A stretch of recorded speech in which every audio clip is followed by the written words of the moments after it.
semuanya. Pada video kali ini kami akan membawakan sebuah podcast yang akan membahas mengenai analisis strukturalisme genetik. Dengan saya Dewi Sofia Fahira, saya Mutia Marzi Azman, Saya Rizky Tanzil Purban Zakaria. Simak video kali ini.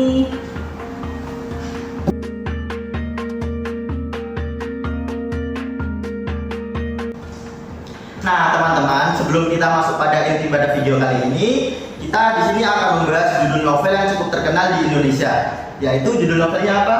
Bulan Lebam di Tepian Toba, karyanya Siharamses Simatupang. Nah, karya novel Bulan Lebam di Tepian Toba ini kita akan analisis secara strukturalisme genetik. Nah, simak videonya sebagai berikut.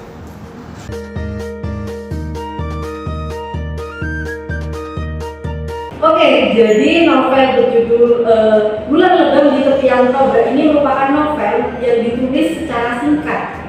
Nah, seorang penulisnya ini merupakan asli orang pria Batak yang bernama Siharamses Simatupang. Jadi Sihar ini merupakan seorang penulis yang berkecimpung di dunia sastra, budaya maupun di dunia jurnalistik.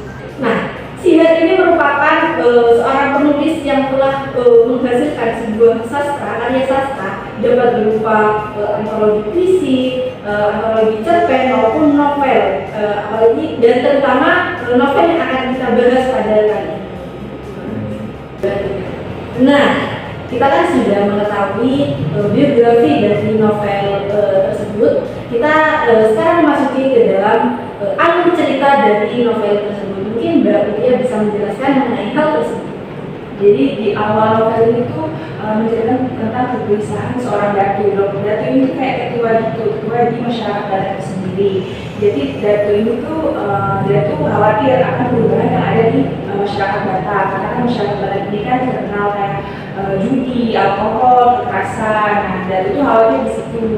Terus ada satu kepala kampung itu tuh kepala kampung ini tidak menyukai si Datu ini karena kepala kampung ini tuh sudah menyetujui pembangunan dari satu pabrik kertas yang itu bisa menggeser kebudayaan yang ada di Batak Toba tersebut. Jadi kepala kampung ini bernama Amang Ampal ini sendiri tuh dia tuh sudah terasimilasi oleh budaya lain. Jadi dia tuh nggak sebenarnya dia orang Batak, cuma dia kayak dia tuh kayak udah terpengaruh sama budaya modern.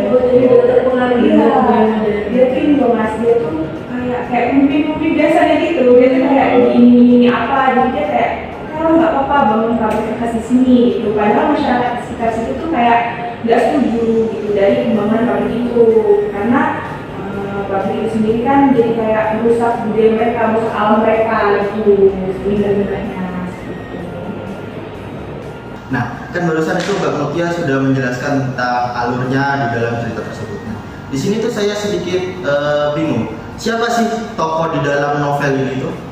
Jadi tokoh utama dalam novel ini ada satu orang tokoh masyarakat namanya itu Ganda. Saya lupa nama lengkapnya, pokoknya dia dipanggil Ganda. Jadi Ganda dan Molang ini adik kakak, tapi Ganda ini tetap di kampung tersebut. Dia tuh di kampung tersebut tetap mempertahankan, memperjuangkan budaya yang ada di kampung tersebut. Dia tuh melawan Amang Ampal. Sedangkan Molang ini dia tuh seorang pemuda yang merantau ke luar. Dia tuh merantau ke tanah Jawa. Jadi Molang ini sebenarnya juga ikut memperjuangkan mempertahankan budaya yang ada di tanah Batak tersebut. Tapi dia karena dia ada di luar Pulau Batak, ada di luar tanah Batak tersebut, dia ada di tanah Jawa. Jadi dia dari sana dia mikir kayak lebih penting ilmu yang dia dapat sekarang, karena kalau dia cari ilmu di sini dia bisa balik, habis itu dia bisa bawa perubahan dibanding dia harus balik sekarang terus dia nggak bawa apa-apa gitu. Oh, jadi tokoh utama dalam novel ini tuh Gandeng sama Mona ternyata.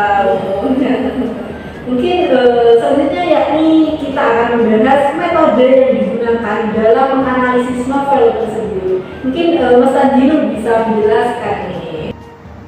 Nah, metode yang digunakan untuk menganalisis novel kali ini itu berlandaskan dari teorinya Gottman.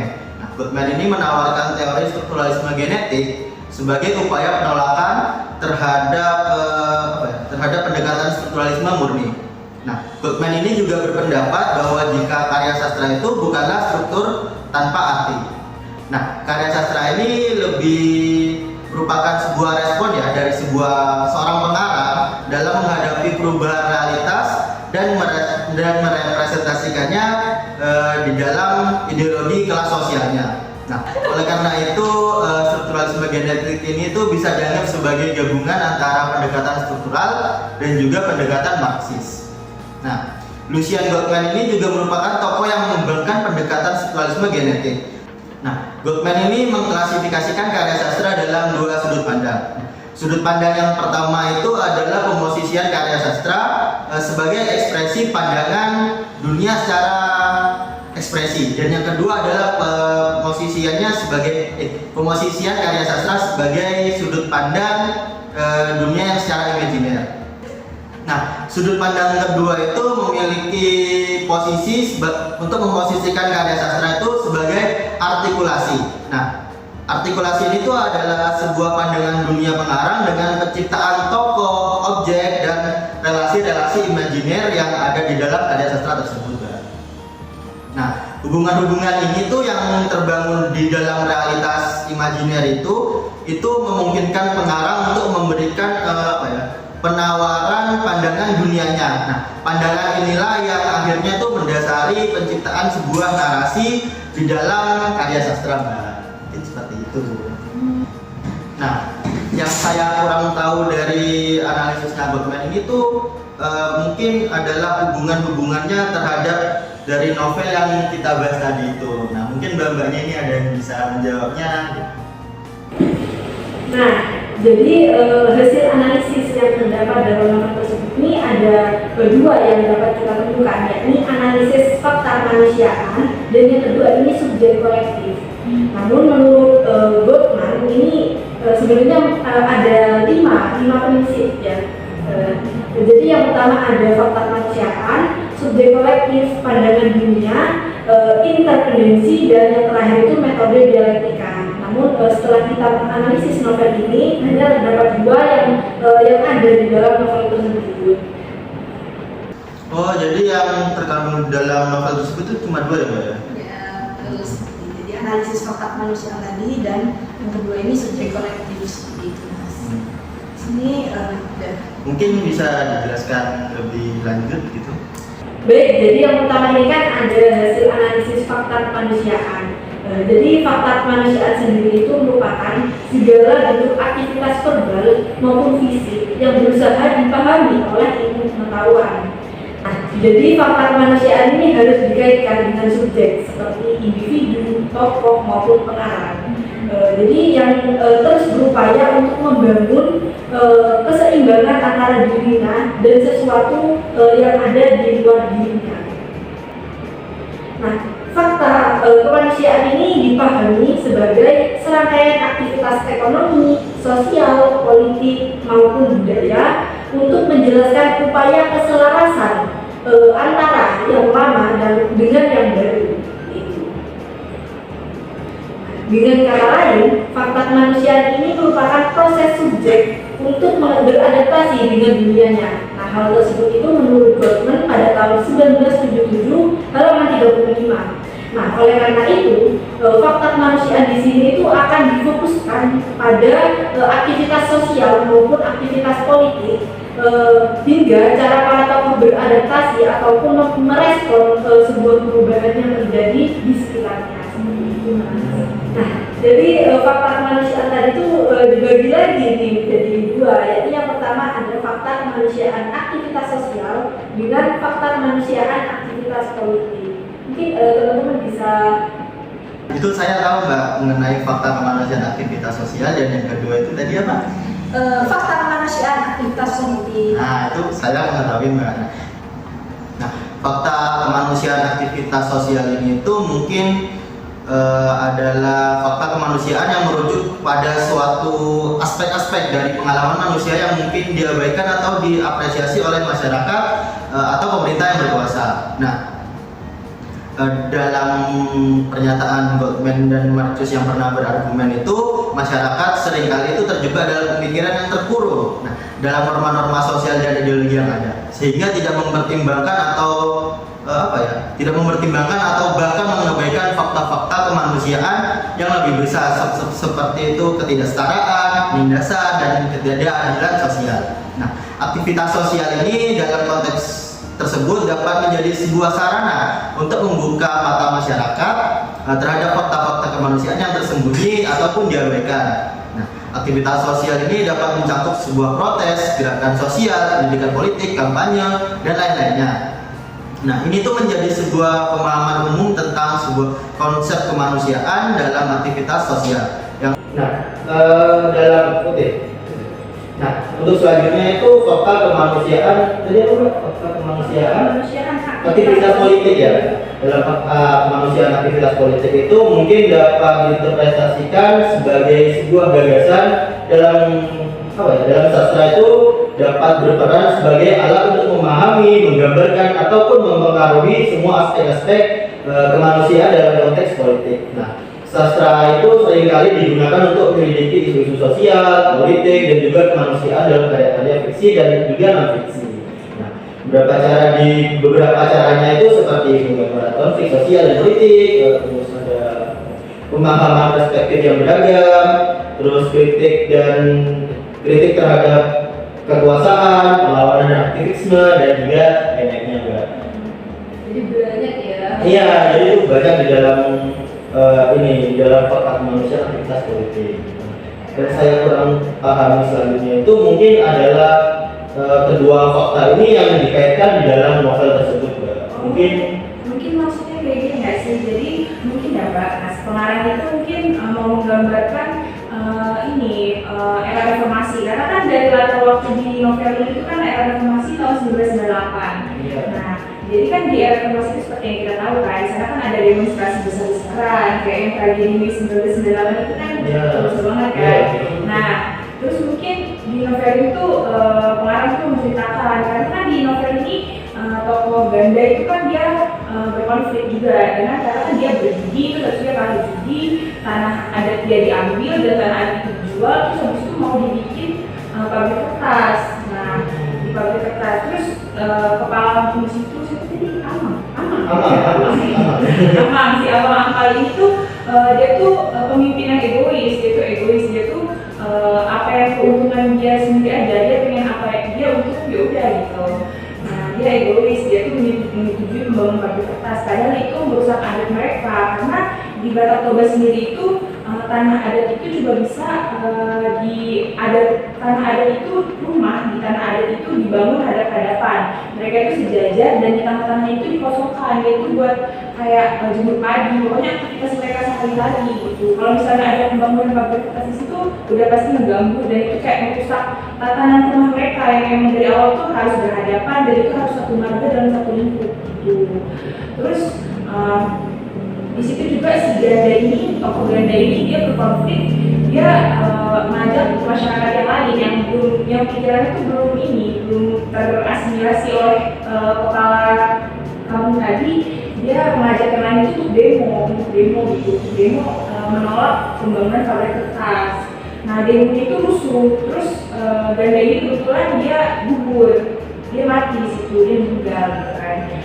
Kalau Ganda ini meninggal, terus setelah Kalau Ganda ini meninggal, Mona yang tadi di Tanah Jawa dia itu pulang. Dia melanjutkan dari perjuangan dari kakaknya itu.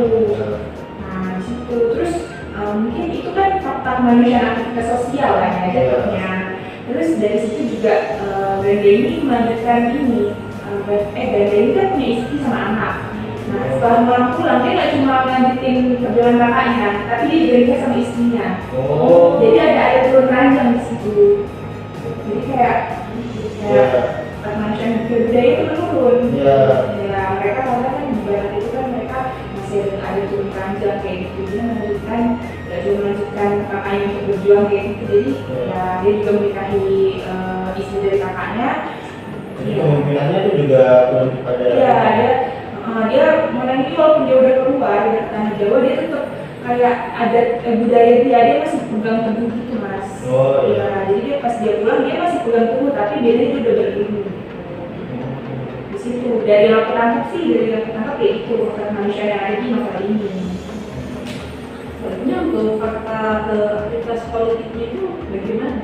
Itu tadi yang dijelaskan. Oh, dari Yang Zaitun itu turun. mungkin kalau politik mungkin yang ini enggak yang si Amal Ampal ini kan dia sebagai pemimpin tadi Iya. kan dia kan oh dia nih Amal Ampal ini dia enggak dia tuh menyetujui pembangunan pabrik tapi dia tuh enggak melihat warga-warganya Iya. tuh enggak kan seharusnya kalau kita sebagai pemimpin kan kita harus kayak Iya. apakah semuanya setuju Iya.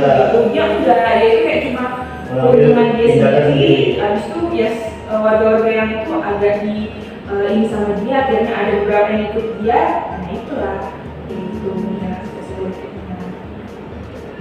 Di dalam subjek kolektifnya itu tokoh Monang yang sebagai seorang pemuda dari Batak Toba itu menunjukkan sebuah eksistensinya, menunjukkan eksistensi pikiran ya, bahwa perantauan itu adalah sesuatu yang wajar dan harus dilakukan. Nah, mungkin ini tuh bisa dilihat dari sekitaran kita saja, Mbak. Kan sudah banyak ya. Di Jawa juga banyak. Iya. Nah, Iya. apalagi kan dalam tokoh Monang ini kan kalau pemikiran orang Batak itu kan dia merantau mencari kekayaan gitu kan. Iya. Kalau Monang ini kan merantau mencari ilmu gitu. Mungkin kalau dari sekarang kayak Hotman Paris. Nah, hal ini tuh apa ya? Merepresentasikan pemikirannya Monang sebagai subjek yang secara tegas itu memilih untuk mencari hidup di perantauan dibandingkan dari sikap tokohnya tadi siapa yang Ganda. Ganda sebagai anak pertama yang tidak berani untuk merantau. Nah, hal ini tuh merupakan suatu apa ya? Suatu keanehan bagi anak Batak Toba karena tidak memiliki keinginan untuk merantau, yang tidak memiliki keinginan untuk merantau. Nah, merantau sendiri itu adalah aktivitas yang dilakukan ketika Udah itu. ya udah itu. Mungkin itu yang bisa jawab ya, terakhir. Mungkin itu saja Mbak yang bisa saya jelaskan untuk subjek kolektifnya itu. Kesimpulan. Baik, kita telah mencapai dari akhir video ini yaitu kesimpulan. Untuk kesimpulannya sendiri yaitu Apa banyak lah?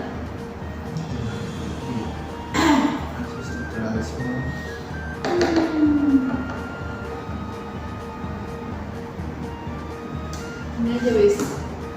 Jadi kesimpulan dari analisis novel ini tuh ada dua ya. Iya. Ada dua apa prinsip yang dikemukakan oleh Goldman itu. Ada yang pertama ada langsung ya. Langsung di saya selalu fakta kemanusiaan yang terdiri dari ya tak ya. tahu ya. Nah, sampailah kita pada penghujung acara yaitu kesimpulan. Coba ujung acara, ujung video. Oh iya.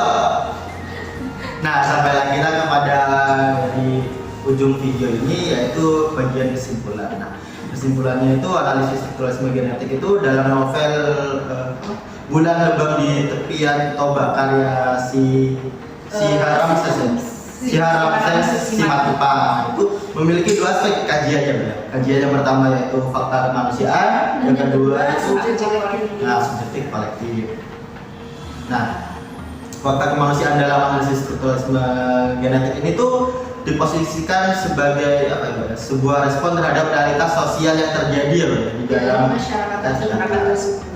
Respon ini itu diupayakan oleh Simatupang yang seorang pengarangnya untuk sebuah perubahan sosial. Perubahan sosial yang direpresentasikan di dalam karya sastranya itu dengan teknik dikotomis. Dikotomis ya. Ya boleh. Ya, deh. Nah, perubahan sosial yang direpresentasikan di dalam karya sastranya itu menggunakan teknik yang dinamakan itu dikotomisme. Nah, teknik ini tuh yaitu tokoh-tokoh yang mengalami perubahan cara pandang terkait identitasnya. Nah, yang tadinya itu kan ada kebatakan dari tokoh siapa yang tiga ini keluar itu? Ganda. Nah, Ganda, nah itu yang mewakili tataran idealnya dan pengarang yang untuk memasukkan apa ya ideal-ideal kebatakan di dalam karya sastranya yang mewakili kebatakan tersebut. Nah, kajian keduanya itu memfokuskan kepada subjek kolektif ya. Subjek kolektifnya itu seorang Batak dengan latar belakang pendidikannya di Jawa. Kayak Nah, semua ada Prato karena ini baik ini ya. Iya. Nah, Sihar itu merepresentasikan subjek kolektif dengan penanda kelas pejuang perubahan. Nah, kelas ini tuh direpresentasikan dengan tokoh kehadiran Gede. Dia Mona. Mona itu dia. Oh ya, Monang ya tadi ya. Nah, narasi ini tuh berrelasi dengan struktur yang tadi dijelaskan kebatakan itu apa ya? Sebagai kelas yang direpresentasikan dengan keadaannya tokoh Ganda dan Monang itu berrelasi dengan struktur atau realitas sosial di Tanah Toba yang terkait pabrik kertas ya. Nah, pabrik kertasnya itu. Nah, subjek kolektif Batak Toba ini direpresentasikan sebagai kesadaran kolektif untuk melakukan perubahan sosial yang selama ini tuh tidak berjalan di Tanah Toba. Seperti itu Mbak Kasukulisme. Mungkin cukup sampai sini video sosiologi sastra mengenai analisis strukturalisme genetik terhadap novel Bulan Lebam di Tepian Toba karya Sihar Ramses Simatupang. Saya Rizky Tanzilul Furqan Zakaria dan teman saya Mutiara Kewajiban. Dan Dewi Sofi Farida. izin undur diri. Wassalamualaikum warahmatullahi wabarakatuh.